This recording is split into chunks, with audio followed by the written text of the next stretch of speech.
At my family reunion picnic, my aunt sneered loud enough for the group to hear. It's cute that she still thinks she's going somewhere in life. Laughter followed me as I walked away to hide my tears. A year later, when I bought the family cabin she loved so much, I made sure she got the invitation to the housewarming and watched her face fall when she saw my name on the deed. Last summer, something happened at my family reunion that changed everything for me. We do it every July. Always the same park near Traverse City, Michigan. My mom's side of the family rents the pavilion, everyone brings food, we set up folding chairs, and pretend like we all still get along. Spoiler alert, we don't. I was in a rough spot back then. I'd been laid off again, and I was living out of a friend's spare room. I didn't have a car, just an old bike. I didn't want to go to that reunion, but my mom begged me to come. Said people were starting to talk. I should have stayed home. I was walking back from the cooler with a warm soda when I passed a group of my aunts sitting around in their fold-out chairs. They were gossiping like they always do. I was maybe 6 feet away when my Aunt Cheryl said it, clear as day. It's cute that she still thinks she's going somewhere in life. Then she laughed. A hard, fake laugh. The kind you do when you want people to join in. And they did. 3 of my other aunts. Even my cousin Mindy snorted. I froze mid-step. It hit me so fast, I felt dizzy. My throat closed up, and my eyes started burning. But I kept walking. I didn't say a word. I just walked straight past them and into the woods behind the park. I sat on a rotting log and cried so hard my ribs hurt. That moment broke something in me. Because that wasn't the first time. Cheryl had always been like that. Judgmental, smug, fake nice when it suited her. When I dropped out of college, she made a joke about some people just not being cut out for it. When I worked at a gas station, she told people I was finding myself. But this? Saying that in front of the whole family like I was some sad joke? That was something else. Nobody checked on me. Not one person. I waited a whole hour before going back. I washed my face in the public bathroom, sat quietly at a table, and left early without saying goodbye. That night, I made a promise to myself. I wasn't going to be their punchline anymore. I started small. I looked up remote work jobs online and started freelancing. At first, I was writing blogs for shady websites and running Twitter accounts for people I'd never meet. I didn't care. I worked all day and into the night. I took on way more than I should have.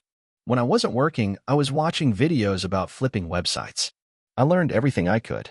By winter, I bought my first dead blog for $1,100. Fixed it up, drove traffic to it, flipped it for $4,500. That was the first real one I'd had in years. After that, I kept going. I didn't spend money. I didn't post wins on Facebook. I just built a life in silence. I moved into a cheap rental above a garage and kept stacking money. By the following spring, I had over $40,000 in my account. That's when I saw it, the listing for the old family cabin. Back when my grandparents were alive, we'd all go there for weekends. It was the only time my whole family actually got along. After they passed, no one could agree on what to do with it, so it got sold. Cheryl cried about it for months. Always told everyone it was hers in spirit. She used to call it my second home. Now it was back on the market. It was old, run down, but not beyond saving. Asking price was low because it needed work. I had the money. I didn't even wait. I sent a cash offer the next day. 3 days later, I had the deed in my hand. My name, my signature, my cabin. I took my time fixing it up. Not too fancy, just enough to make it cozy. I left the kitchen cabinets a little scratched on purpose. I wanted it to feel like the old place we remembered, not something new. 2 months later, I sent out the invites. Handwritten. Black ink on thick paper. Mailed the old-fashioned way. No return address. You're invited to a housewarming at the Old Woods cabin. Saturday, 2 p.m. Cheryl got one. So did all the aunts. Cousins, too. I made sure it looked formal enough that they'd show up, but vague enough that no one would guess. Saturday came. I had the fire pit going, chairs set out, drinks in a cooler. One by one, they arrived. Some recognized the place right away and got confused. But no one asked anything until Cheryl pulled in. She got out of her car slowly, looked around like she was dreaming, walked up to the porch and stopped cold when she saw the carved wood sign above the door. The cabin of my full name. I walked out with a drink in my hand. She looked at me, confused. You bought this? She asked. Yep. Cash, I said. Signed the deed myself. She didn't smile. She looked pale, almost sick. Inside, on the wall next to the fireplace, I had a custom plaque made. Everyone passed by it at some point. I watched their eyes read the words, for the ones who said I'd never make it. Look around. Cheryl didn't stay long. Said she had somewhere to be. I just waved and said, thanks for coming. After that housewarming, word spread fast through the family. Some acted impressed. A few cousins reached out, asking how I did it. But Cheryl? She went quiet. Not a word. No call. No message.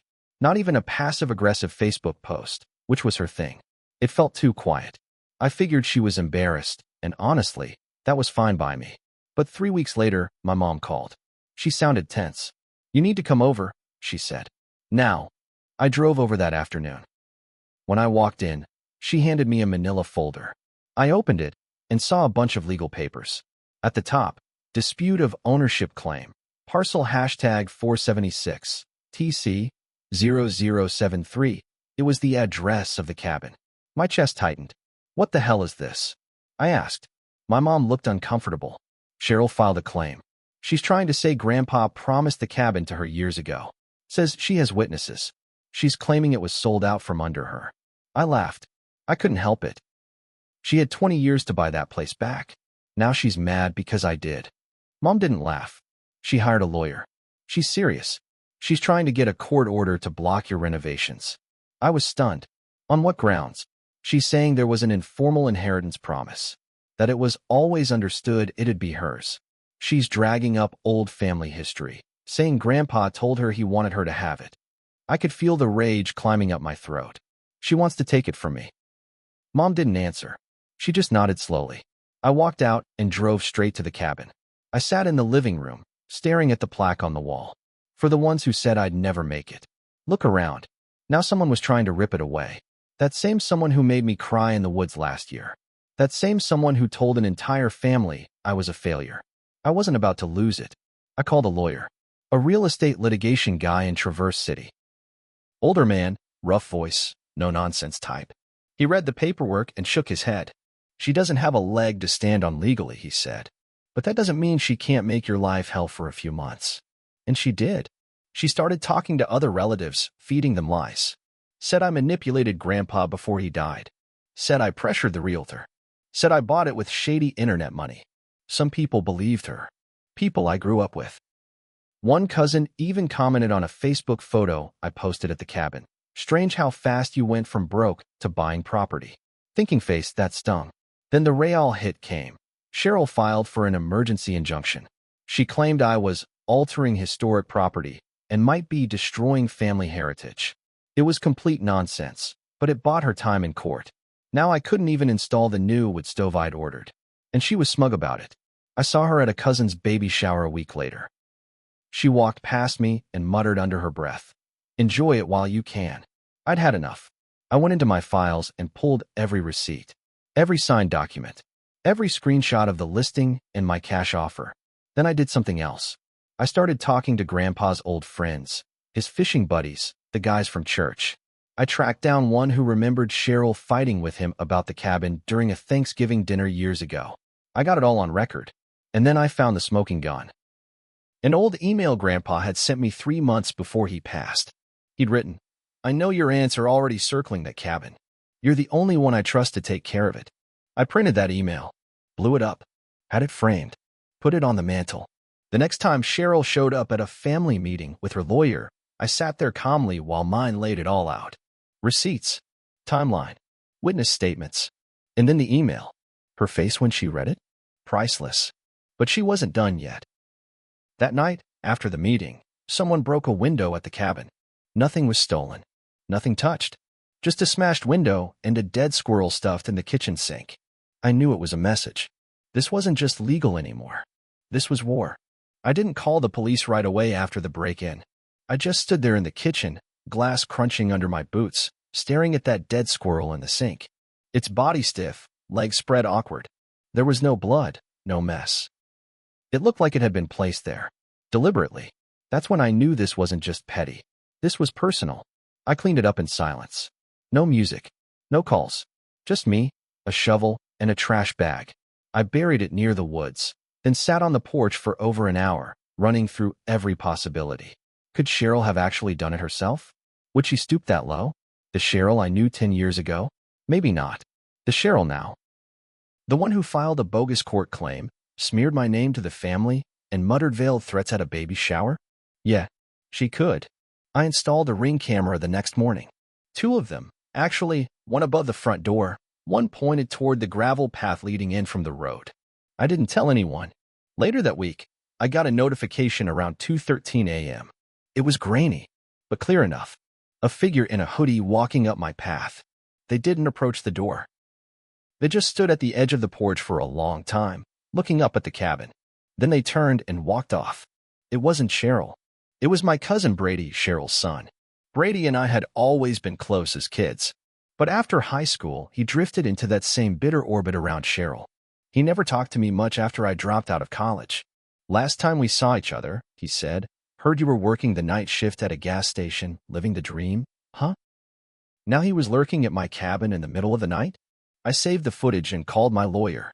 This is harassment, I said. He agreed. We added it to our court file.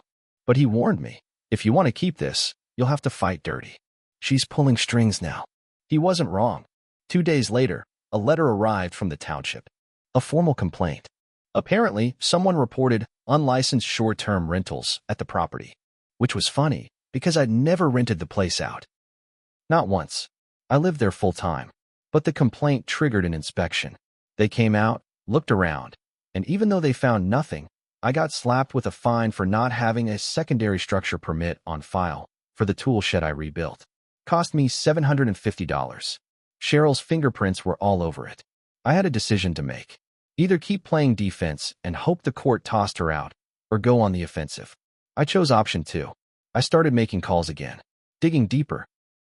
And that's when I found something unexpected. Cheryl hadn't just filed one claim. She'd filed 3 different legal complaints in the last 5 years, all against family. One was against her sister over a piece of farmland their parents left behind. Another was against her ex-husband's daughter from a previous marriage, accusing her of stealing sentimental items. She lost all 3.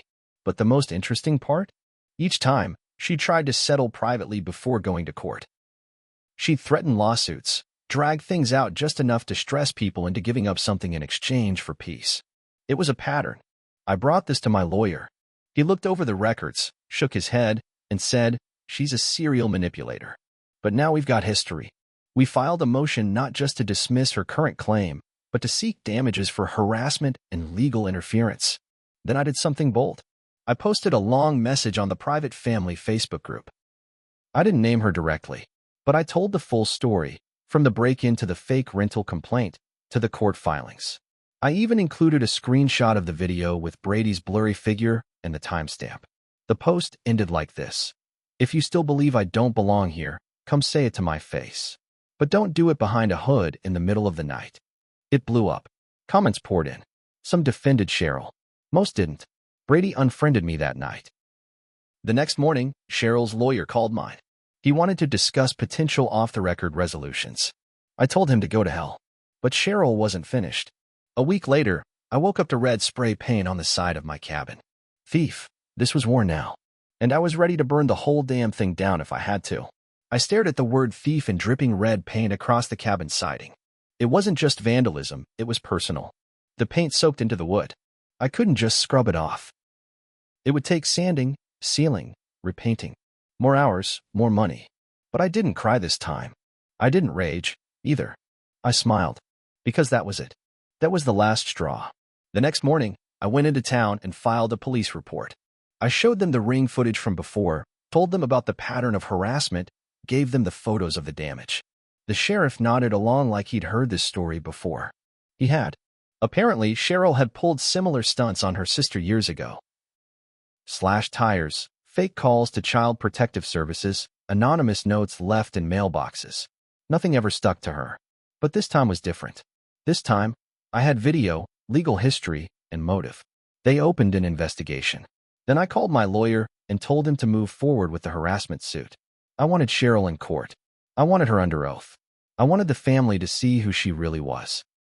Not just the snide comments or fake smiles, but the cold, bitter person who tried to ruin me because I stood back up. And I didn't stop there. I called a local reporter, one who covers small-town disputes. Yes, that's a thing around here. I gave them the full story. I sent proof, emails, vandalism photos, the video of Brady, the court records of her past legal claims.